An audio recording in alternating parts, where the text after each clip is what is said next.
Shalom, shalom, queridos. Estamos aqui dando continuidade ao estudo Os Primeiros Discípulos do Senhor Jesus, registrado no capítulo 1 do Evangelho de João, a partir do versículo 35.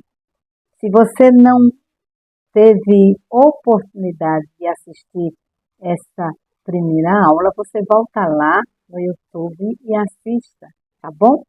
Porque hoje vamos ficar com as lições do texto. E a primeira lição que temos é que Jesus deve ser apresentado a todas as pessoas, a tempo e fora de tempo. Veja aí o versículo 35 a 39. No dia seguinte, estava João outra vez na companhia de 2 discípulos. E vendo Jesus passar, disse: Eis o Cordeiro de Deus. Os 2 discípulos, ouvindo-o dizer isto, seguiram Jesus.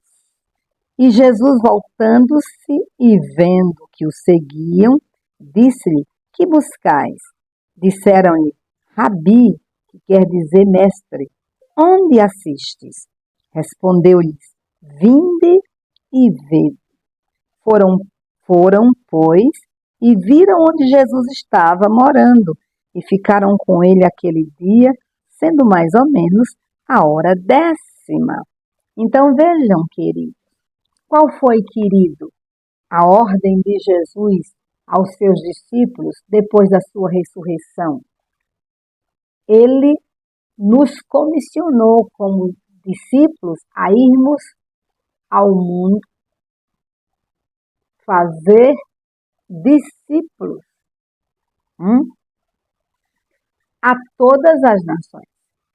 Ele mandou que nós pregássemos o evangelho a toda criatura, que não fizéssemos acepção de pessoas, mas que anunciasse quem ele é, o que ele fez, o que ele fará.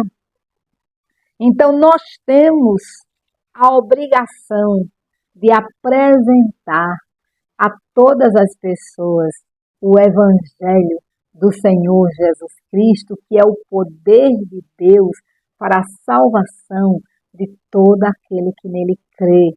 Assim como João Batista anunciou aos seus discípulos que Jesus era o Cordeiro de Deus, nós também temos a obrigação de anunciar às pessoas quem é Jesus. O apóstolo Paulo afirma: como virão se não há quem pregue? Como pregarão se não forem enviados? Nós temos um tesouro no nosso coração e nós devemos partilhar esse tesouro com outras pessoas. Jesus, o nosso Senhor, o nosso Salvador. Jesus, o único que dá vida eterna. Jesus, a fonte de alegria, a fonte de paz, a porta das ovelhas, o caminho, a verdade e a vida. Segunda lição: nunca desista de levar outros a Jesus. Veja aí o versículo 40 e 42. Era André, o irmão de Simão Pedro, um dos 2, que tinham ouvido o testemunho de João e seguido Jesus.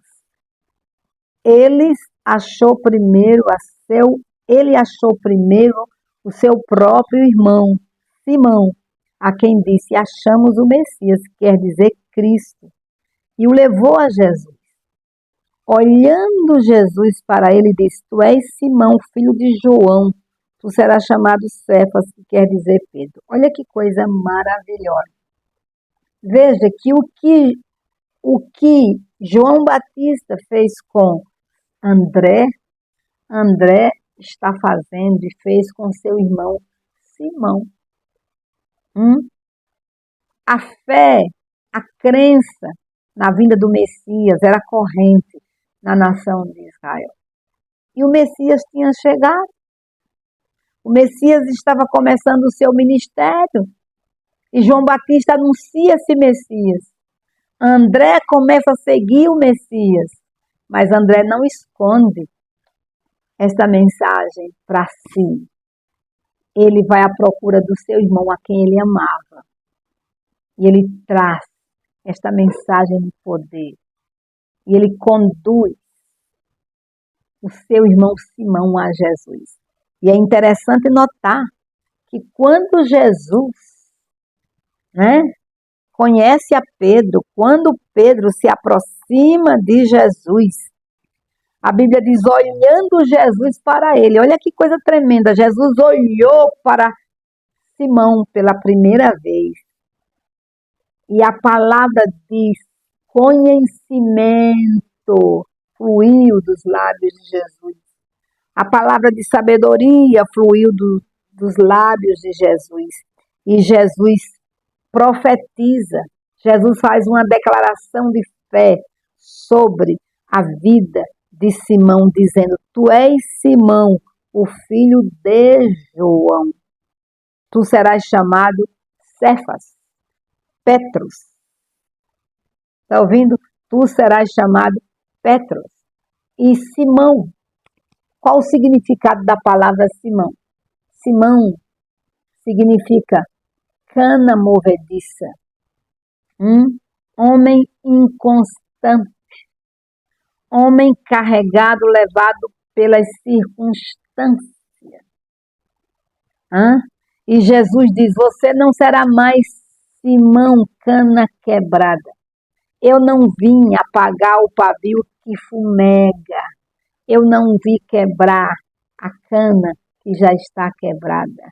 Olha, Jesus afirma, tu não serás mais uma cana quebrada. Não serás mais um homem inconstante. Não será um homem mais Maria vai com as outras. Você será Petros, fragmento da grande rocha. Tu manifestarás o meu caráter, o meu poder, a minha vida, a minha essência, porque tu nascerás de mim. Que coisa tremenda! Então, quando a gente leva alguém a Jesus, a gente leva uma pessoa a Jesus, e ela irá ouvir da boca de Jesus palavras de vida, palavras de transformação, palavras de cura, palavras de libertação,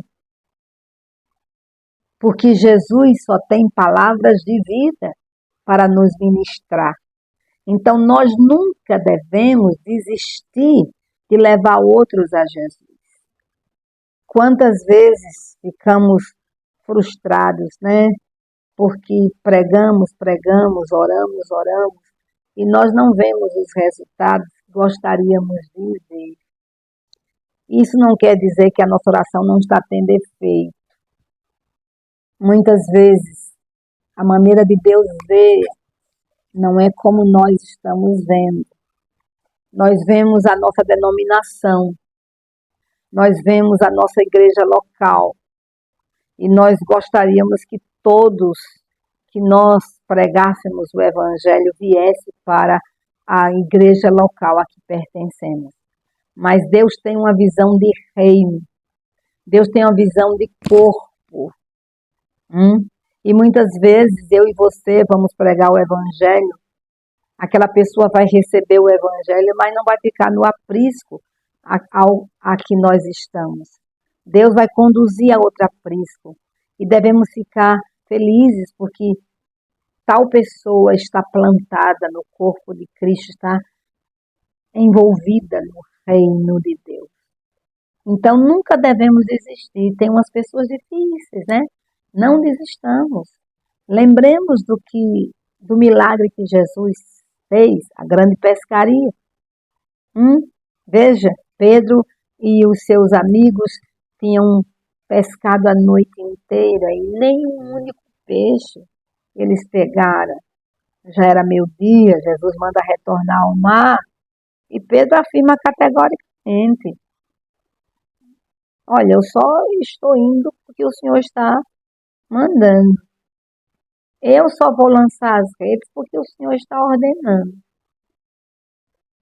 Não porque eu quero, mas porque o Senhor está ordenando. Eu me submeto à tua ordem. Sobre a tua palavra lançarei as redes. E o que aconteceu?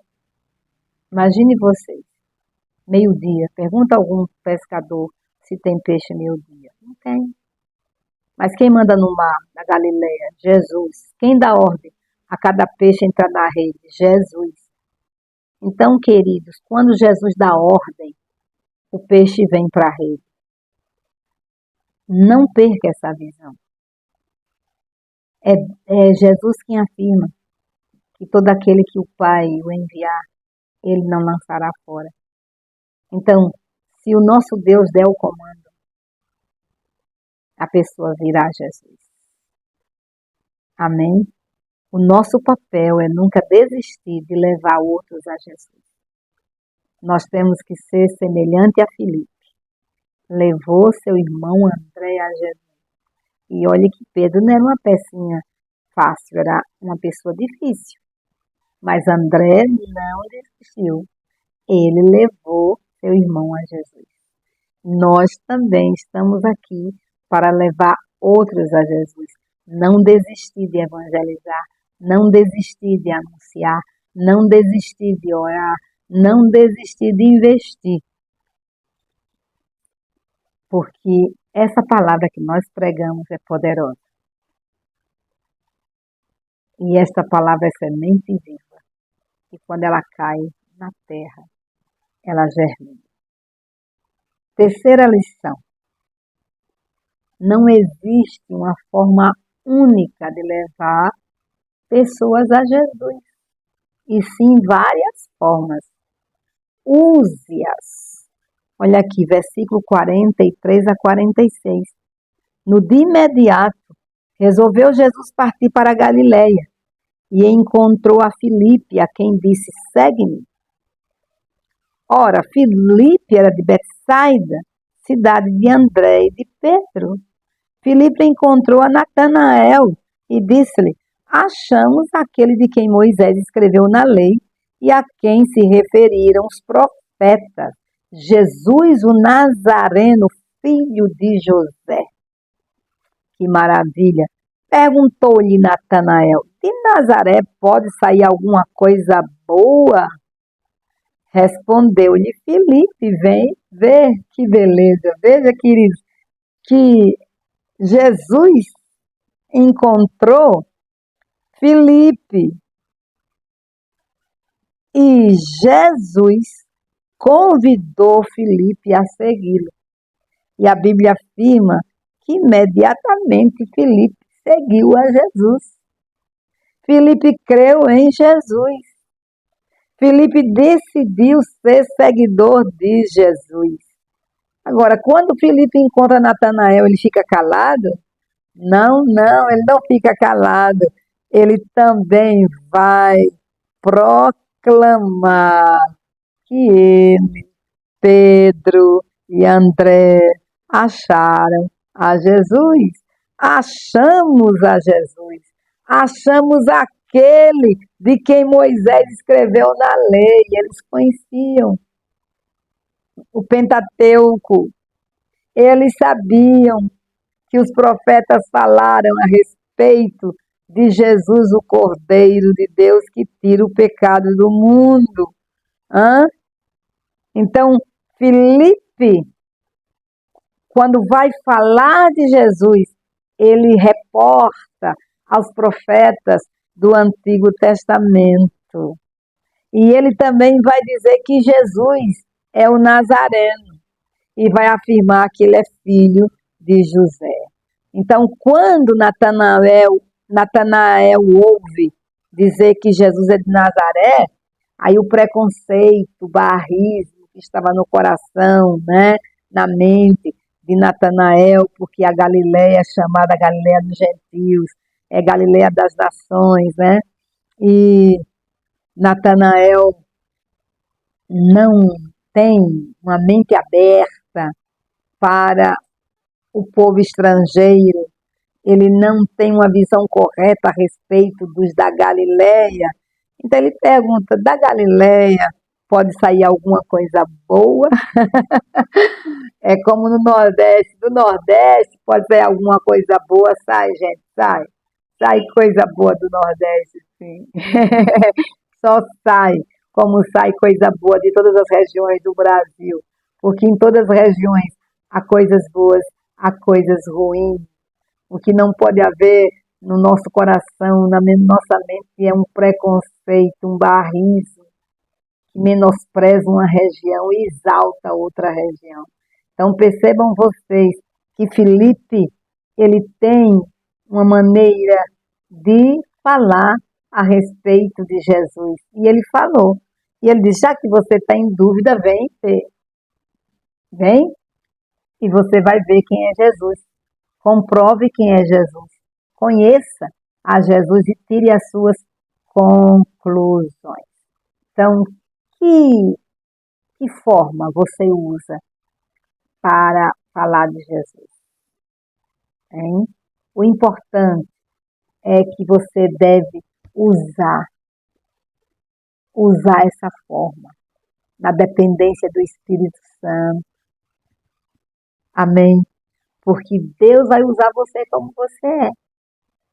Deus vai usar você desse jeitinho especial que você tem. Hã?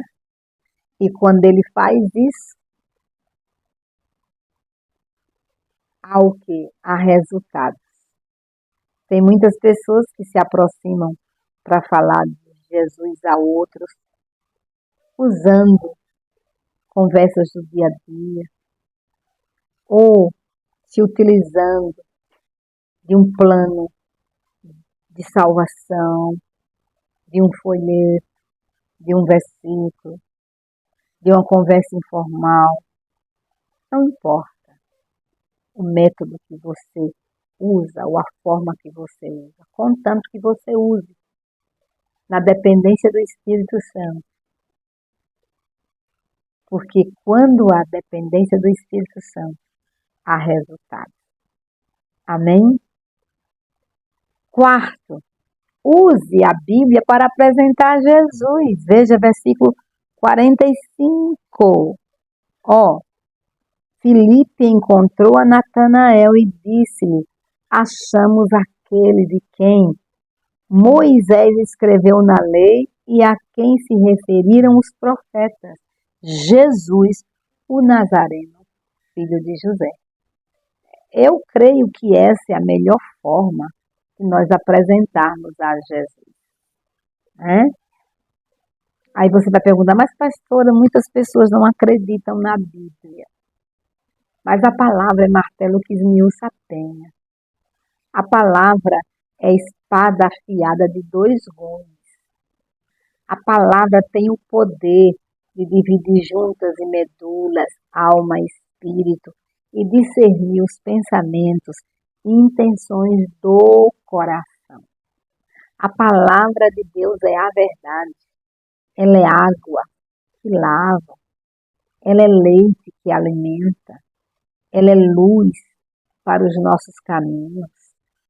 Então, é na palavra que nós encontramos o fundamento fiel e verdadeiro para anunciarmos a Jesus.